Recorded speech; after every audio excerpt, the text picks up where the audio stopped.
Well, hey everybody, welcome to Real Church for Real People. Happy Sunday.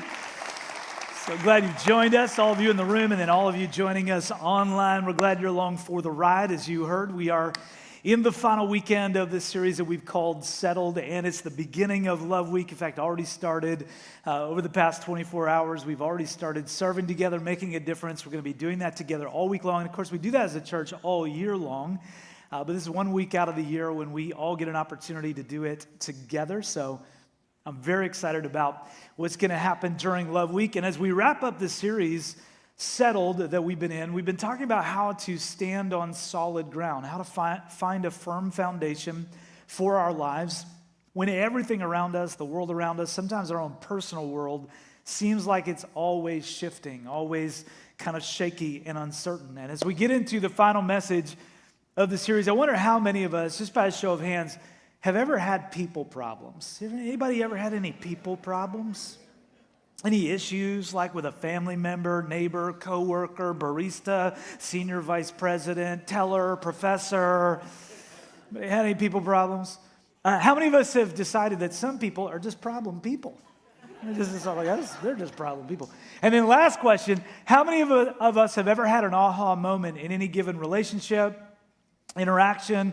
Oh, I am currently the person causing the problem. How many of us? It takes a little more courage to admit that one, but I can relate to all three. I've had people problems in my life. I know some people that I kind of have started to think at times might just be problem people, and then I have caused some problems for some people. If you stick around here long enough, I love to tell the stories of how I've caused problems for people. And over the past few weeks during this series, we have covered a lot. I encourage you, maybe if you're new to the journey or you missed some of the messages, if you've been traveling or away this summer, go back and watch the first 3 installments of the series Settle, because it has really been a foundational series for a lot of us. And I spent a lot of time, kind of backstory, praying and preparing. Our team did, getting ready for this series. And we talked mainly about our faith in God, our experience with God, our relationship with God, which for some of us might have been new. Maybe for you, you're new to this and you're taking steps, growing spiritually. Maybe this summer, God's reviving something in you. You've slipped into some complacency or just kind of dried up a little bit spiritually, and God's bringing some new life into you. And I hope this series has been encouraging, challenging, strengthening to your faith, because we've talked about the world that exists between us and God, our experience with God. But how many of us know that this life isn't just about us and God? There are other people on the planet that we have to interact with some degree of frequency. How many know what I'm talking about? So the question as we wrap up the series is, how do settled people treat other people? And we talk a lot about that here. We have a number of series we've done on relationships, but I want to talk specifically this weekend about how we treat people who have problems, including very serious problems.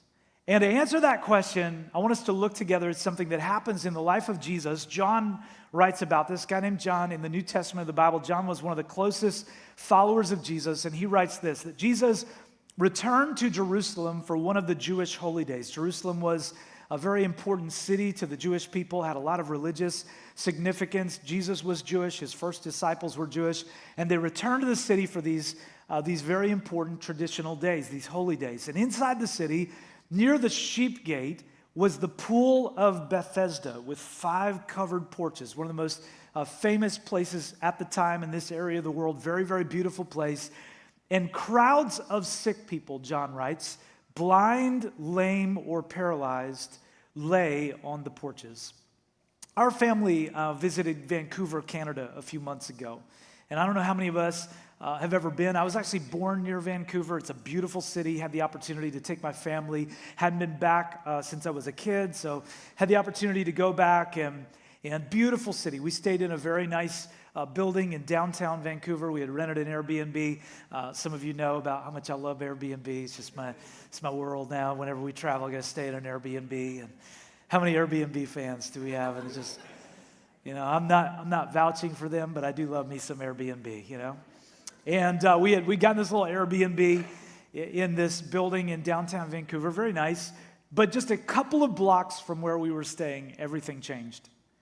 The streets and sidewalks were full of people with no place to live, ravaged by poverty, addiction, mental illness. I'm not talking about a few people here and there, hundreds and hundreds of people. And as we drove by, I felt heartbroken. I've been in a lot of big cities. You probably have as well. I've been in places where I've seen pockets of people struggling with what I just described. And in my own city, I see people struggling with what I just described. But this was different. It was hundreds of people in just a couple of city blocks. And as we talk to people who live in Vancouver, they said things like, yeah, it's just so strange, like an invisible line. And a lot of people stay away from there. It's not safe. And we've got this beautiful city. Some people say one of the most beautiful cities in the world, but all this pain and brokenness in this area in our city. And I imagine that must be what Jesus feels when he shows up at this pool, this beautiful pool, and there aren't a few sick people, but crowds. And these people have problems, blind, lame, paralyzed. We get the impression for many of them nowhere else to go. Many of them have probably been living on the steps under those porches around this pool. In a world where access to medical care was extremely limited, they had no other hope. So why are they there? Well, there's this belief at the time that a few moments every year, an unseen force would trouble the waters or stir up the waters of this pool, and the first person to get in the pool would be healed. We don't know a lot about it. We don't know where this idea came from or how much truth there was to it, but people believed that this happened. So crowds of people are around this pool of Bethesda waiting for a moment when the water will be stirred up because they desperately desire something to change in their lives. And this is how Jesus responds. One of the men lying there had been sick for 38 years. When Jesus saw him and knew he had been ill for a long time, he asked him, "Would you like to get well?" Now that is either the most ridiculous question ever or the most respectful. Because Jesus does not assume. This is a relational interaction, not a transactional interaction. And Jesus really wants to know, what is it that you desire? I can see that your life is full of problems, but I'm really just looking at you, and I want to know what it is you want. You know, we've been talking about how to settle it during this series, how to settle our faith in what Jesus has done for us. All of us are either living in the truth that Jesus paid for the forgiveness of our sins through his death on the cross and rising again, or we are trying to pay for our own sins or pretend that we haven't committed any. And we've talked about settling our faith in what Jesus did for us, how his death and resurrection makes us right with God. We've talked about settling our trust in God to take care of us, no matter what our heart says, no matter what our circumstances look like, settling it. My trust is in God. He will provide for me. We talked last weekend about settling our willingness to allow Jesus to truly be king of our lives, to be leader and Lord, and to submit, to surrender our lives to his leadership and not just follow our own desires and preferences. We talked about all of that. But ironically enough, the more settled we become with God, the more unsettled Jesus invites us to become with the needs of people around us.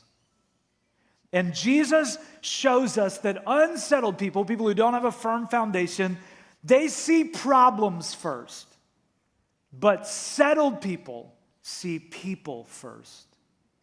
It's just a different perspective. It's a different way of looking at our world and the people in our world, the people around us, and the people who are going through difficult things, the people who are causing their own difficult things. It's a different way of seeing people. Jesus sees this man, and he doesn't see his problem first. He sees the person first.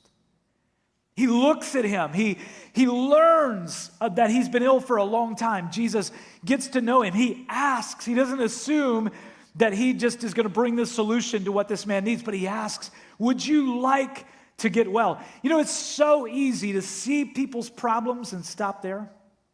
But settled people, people who know who Jesus is, people who have put their trust in God no matter what the world around them looks like, people who are willing to follow Jesus and pray for his kingdom to come and his will to be done on earth as it is in heaven, people who have settled it don't stop when they see problems because they don't actually start there.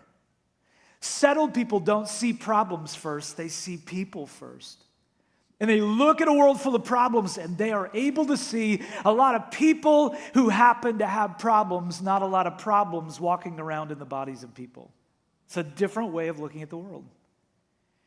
So who is it in our lives that we have stopped seeing as a person and we now only see as a problem to be solved? We no longer see them as a person to be seen and known and loved and served, but we see them as a problem to be solved. This challenges me because I, so many times in my life, can cross over that line into seeing people as problems to be solved. Did you know that a lot of people who don't go to church say that the reason is not because they aren't open to Jesus and faith, but because they have been turned off by Christians and church?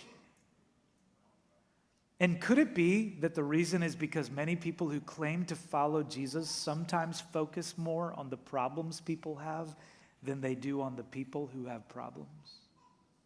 Say, isn't that the same thing? No, it absolutely isn't. The order matters. It matters. How we see the world around us, how we see the people in the world around us, it matters.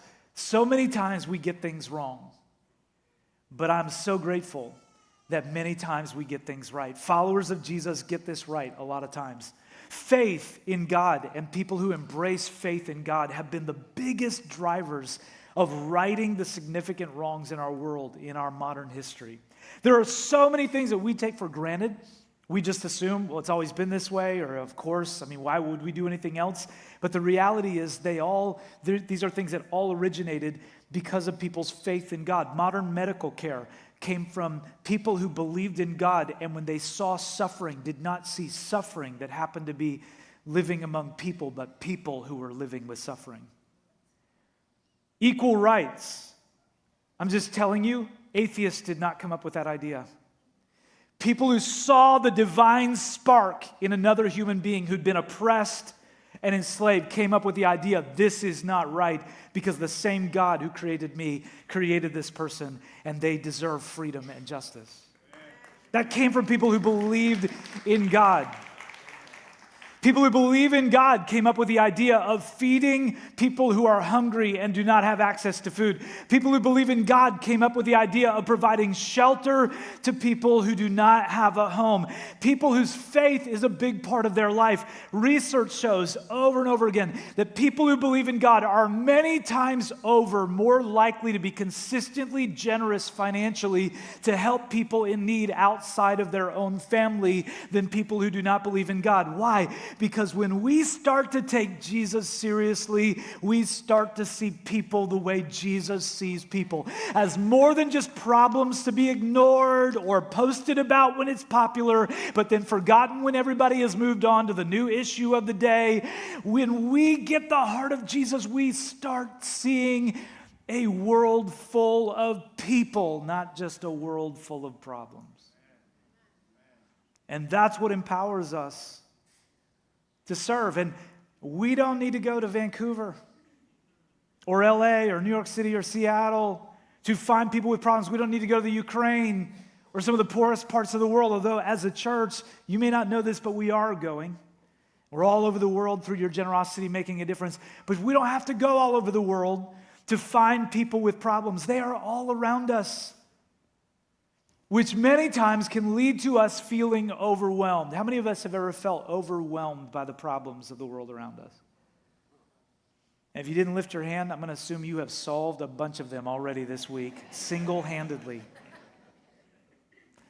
I feel overwhelmed many times. Like, God, there's so many problems. How am I?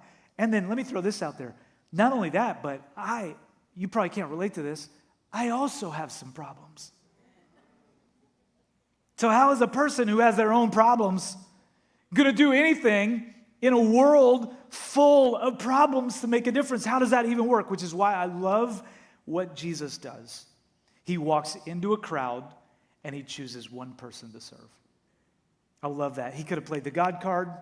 He could have just healed everybody without having to get down into the details. He could have, in his humanity, felt overwhelmed by all the problems. But no, Jesus walks into a crowd and he finds one person to serve. And I encourage every one of us to do that together during Love Week. Find one person. If you've been a part of our church for a while, I'm asking you to serve during Love Week and make a difference outside our walls. If you're brand new to this, come along with us. And when it feels overwhelming, find one person. Just choose one person. If you're painting a school, think of one student who maybe just walking through a freshly painted hall can believe that they should stay in school.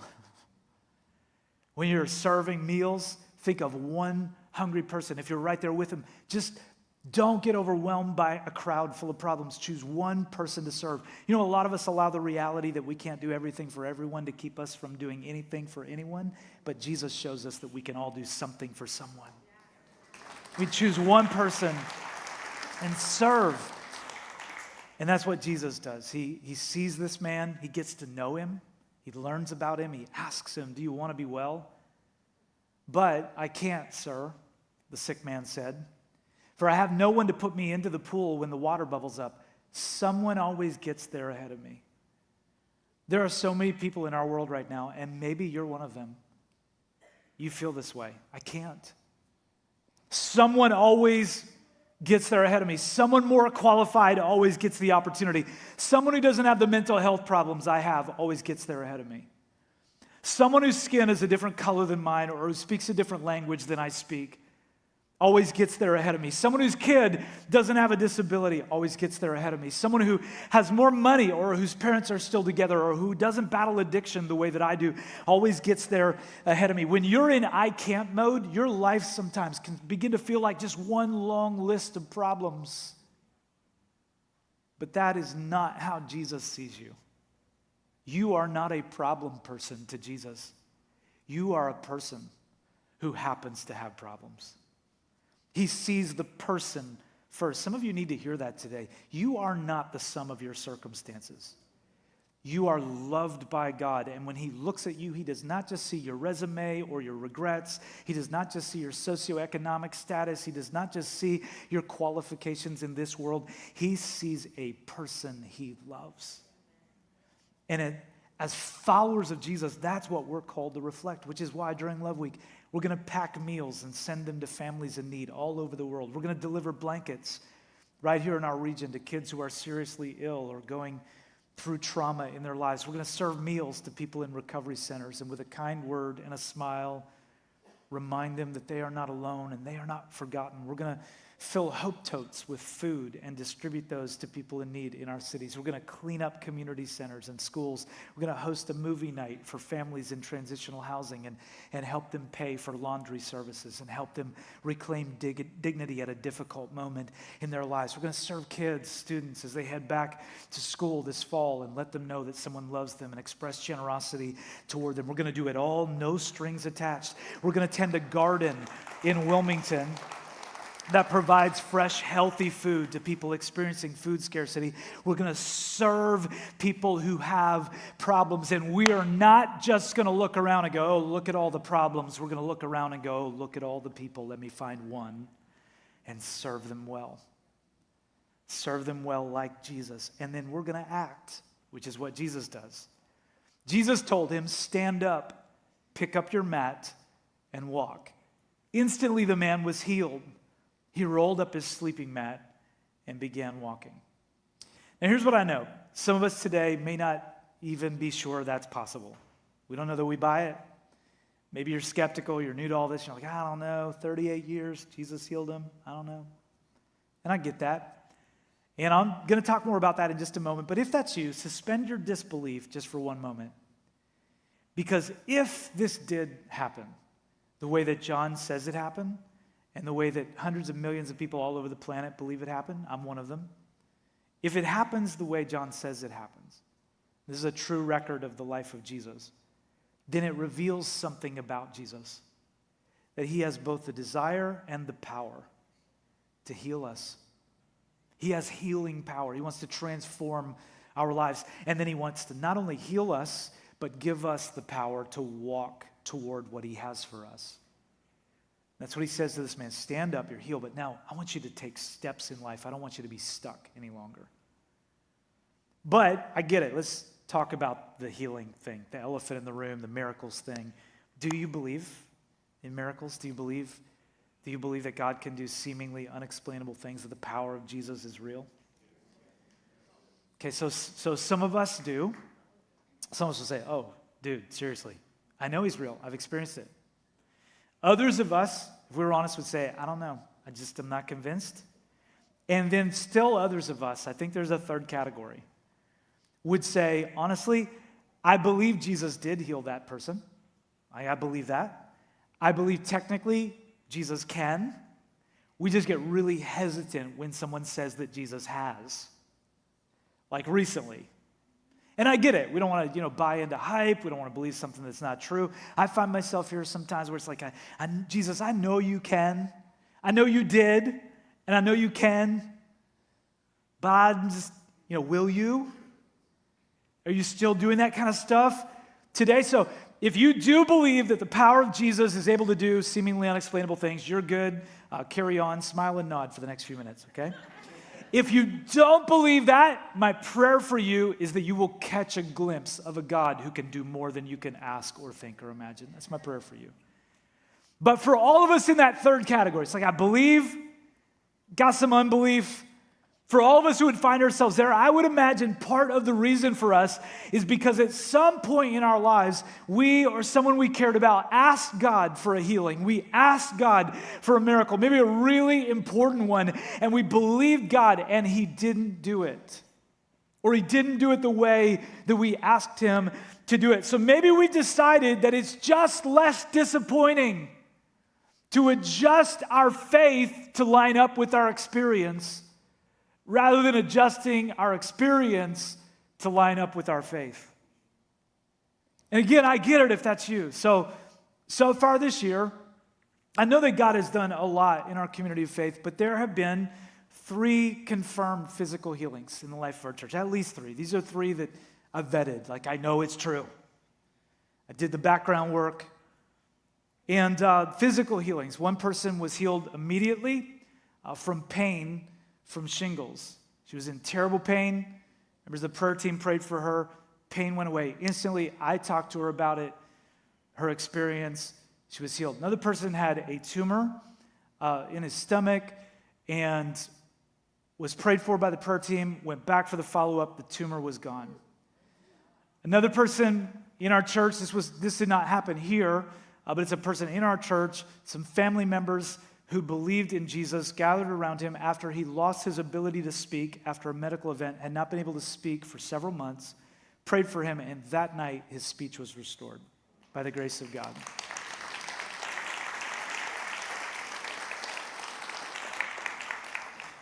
And for all of you who are just a little like me, just, okay, are you sure?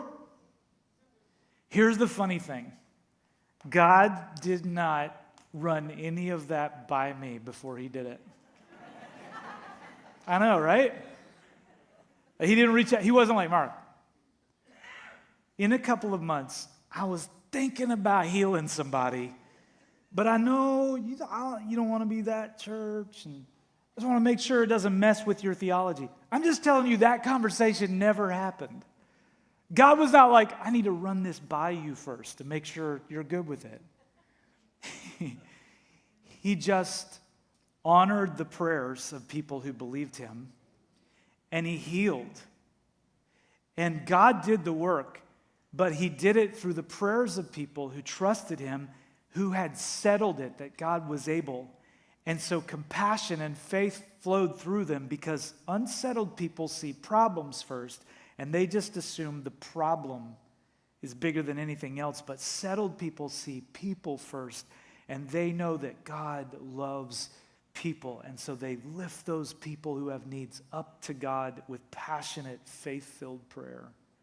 And they believe together. And by the way, at all of our physical locations, every weekend, you have an opportunity. Members of our prayer team come to the front. They're always available to pray with you. And God works. But I know for some of us, again, we're going, yeah, but why those people? Why did God heal those people? And then there are other people God didn't heal. Why doesn't God heal me? Why doesn't God heal somebody I know and care about who's been praying for a long time? And I want to give you the answer today. So if you're taking notes, jot this down. Here's the answer. I don't know.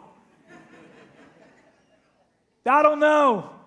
And frankly, I'm a little skeptical of anyone who claims they do know. Why does God heal sometimes and not others? Say yes sometimes and no others, or not yet others? I don't know. I'm not God. One thing I know, our God's a deliverer. That's all I know. I just know Jesus has healing power. Why does it sometimes and not others? That's up to God. But I know Jesus has healing power, and I would recommend that you don't count Jesus out. Because whether it's relational healing, physical healing, emotional healing, spiritual healing, he has healing power. And if you're going, yeah, but I've been praying for a long time, this guy John writes about waits 38 years. Don't assume that a delay is the same as a denial. Because God is able to do seemingly unexplainable things. And what if he wants to this week during Love Week? What if God wants to work through our simple acts of service and through the presence of his people in the midst of people who have problems? What if the healing power of Jesus could work in people's lives? What if we didn't just serve people this week, Journey, but we served praying under our breath in our spirit that the healing power of Jesus would show up in that person's life? You say, but what if I do? What if I believe and God doesn't do it? That's a bummer. What if you don't believe and God was going to do it? Bigger bummer. Just decide. Choose your pain. And all of us, myself included, are having to live on one side of that coin or the other. But what if he doesn't? But what if he does? Okay, so if that's all that happens, Jesus heals this guy after 38 years. It's so inspiring. Can we all agree? So inspiring. If that's it, have a great week. Enjoy the journey. Glad you came. But, as is often the case, there is a plot twist. This miracle happened on the Sabbath, which was a holy day. So the Jewish leaders objected. They're like, this can't be. They said to the man who was cured, you can't work on the Sabbath. The law doesn't allow you to carry that sleeping mat. Now, I want you to track with this. This guy has been healed after 38 years of being unable to move and get around. Jesus has healed him supernaturally, and the leaders tell him, put down your mat, man. This is a holy day. These are some unsettled people, am I right? This guy just got healed. This would be like if you didn't have a car and you needed a car to get around and you've been praying for a car for 38 years. And one day, God answered your prayer and put a Mercedes right down in front of you. But I was standing nearby and I was like, oh, but the tags are expired. Or no, you didn't have your blinker on when you pulled out of the driveway toward your destiny. Get back here. It's not really a miracle. Guys, focus on what Jesus did. How could anyone be so foolish as to focus on this problem with the law when here's a person who's been healed? How is that even possible? Here's how. Unsettled people see problems first. They look at a world and go, oh, a lot of problems. That's a problem. That's another problem. Somebody should do something about that problem. That's how unsettled people live. But settled people see people first. And they're ready to respond. So the question is, which do you see first? People who happen to have problems? Or problems walking around like people? When God looks at a broken, messed up world full of problems, he doesn't see the problems first. He sees the people first. Now, he does not sweep the problems under the rug. We talked about that last weekend. God knows that part of love is speaking the truth into our brokenness. But he sees people first. And he offers to heal people. So what do we see? I think so many Christians are looking at a broken world, and it is broken, and wondering, when is the world going to get their act together? Jesus is looking at a broken world and wondering, when are people who say they love me and are followers of mine going to get their act together and love and serve the world the way I came to love and serve the world? So the leaders tell this guy, stop it. You can't carry your mat around on the Sabbath. But he replied, I love this, well, The man who healed me said I could. He's playing the Jesus card. So, this mat? Can't carry Jesus? The guy who healed me after 38 years said I could carry my mat. What's up now? And look at their response. Who said such a thing as that? Don't you think they would be asking, what? You were healed? Who healed you? That's awesome. Instead, they're like, oh, we don't care that you were healed. We want to know, there's a problem. Who said such a thing as that? They demanded. And watch this. The man didn't know, for Jesus had disappeared into the crowd. Here's the last clue about how settled people treat people with problems. We see people first. We see people first, and you need to know that God sees you first. He does. Some of you need to hear this. He does not look at you and see a problem person. He looks at you and sees a person he loves who happens to have problems. So that's how we live our lives when we're settled. We see people first. We learn about them. We get to know them. And we ask, how can I help? And then we serve, believing by faith that God's working through us, that when we help someone, when we serve someone, it's not just us. God's working through us. And then we disappear into the crowd. Some people believe that we shouldn't be seen when we serve, but that's not quite right. Jesus said it this way. He said, you are the light of the world. You're like a city on a hilltop that cannot be hidden. So let your good deeds shine out for all to see, so that everyone will praise your heavenly Father. In other words, we should tell the stories, we should celebrate the moments, we should shine out for all to see. During Love Week, we're going to strap a bright red t-shirt on you. It says, serve. What are you here to do? Serve. It's going to be obvious.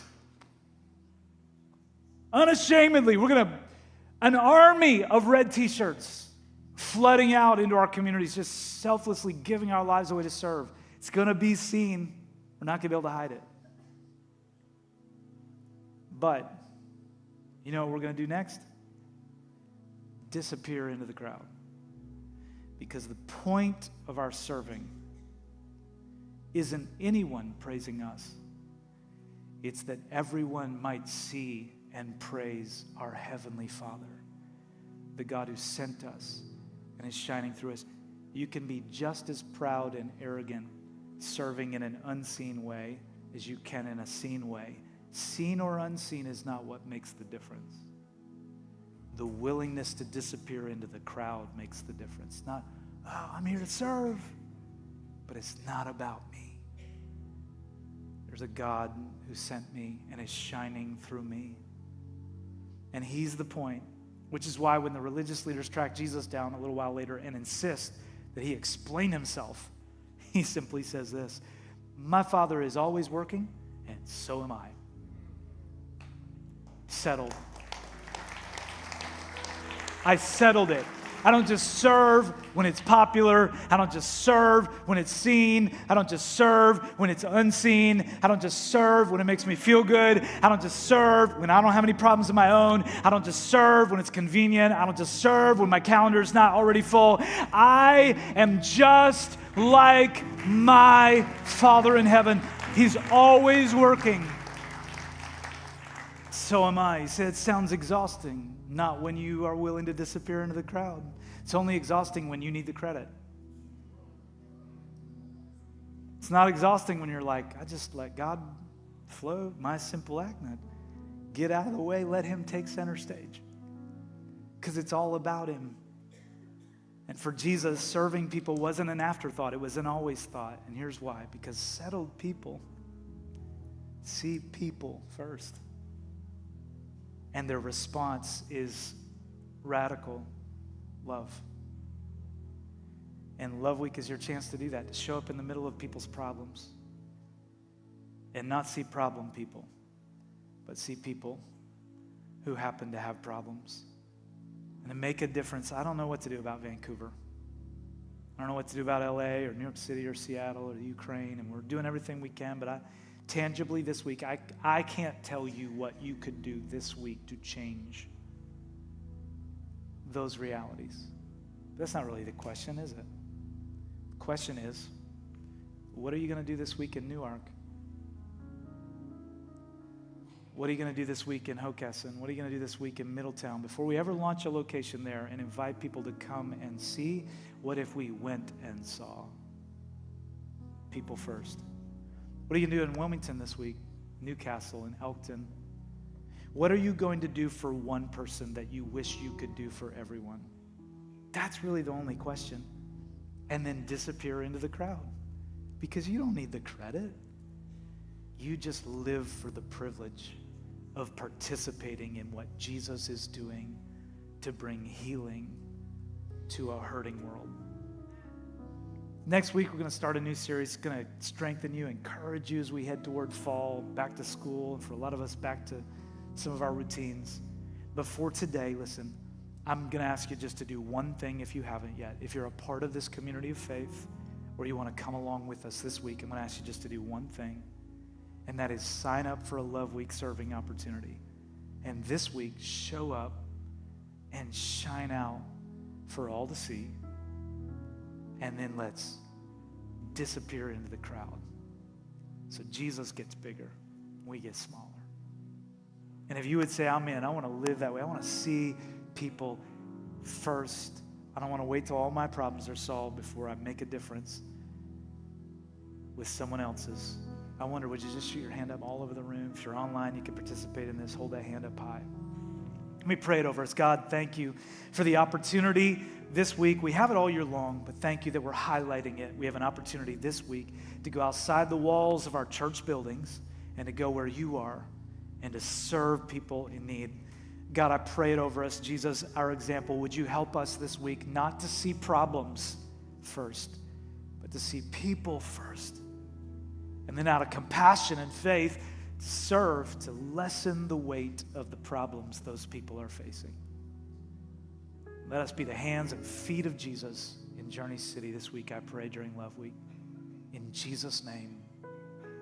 And while you let God just seal the deal in your heart, listen, maybe you're in the room or you're watching online, and for you, up until now, faith and God have felt to you the way this guy John writes about felt. I can't. I would love to have a relationship with God, but I can't. Someone always gets there ahead of me. Someone more religious is more deserving, better qualified, doesn't have the past that I have. Listen to me very closely. When God looks at you, he does not see a list of problems. He sees a person he loved and gave his son to die for so that you could have life with God. He sees you, he knows you, and he is asking today, would you like to get well on the inside? He wants to heal your inner world, and that is a miracle God does for everyone who sincerely believes in Jesus and asks. It can happen for you today. So I'm going to lead us in prayer again. It's your opportunity, if that's you, to take that step. I want everyone to join me just to open your heart up big to God. And if that's you today, right where you are, whisper out a prayer of faith. If you're putting your faith in Jesus, something like this. You can use my words if it helps you. Jesus, today I surrender my life to you. I believe you died for the forgiveness of my sins. I believe you see me and you know what I need, and you've come to heal my soul today. I put my faith in you. From this moment on, I'm going to follow you. And if that's you, everyone around you stays focused on God. If you would say, I want to be included in that prayer, I'm putting my faith in Jesus today. Would you lift your hand? Just hold it up high, boldly, all over the room. Yeah, it's amazing. Yes, yes. Incredible, yeah. Online, you can type the word faith in the comments, whatever platform you're on. And then, Journey, would you help me? Come on, let's give Jesus all the praise together. Would you do that with me?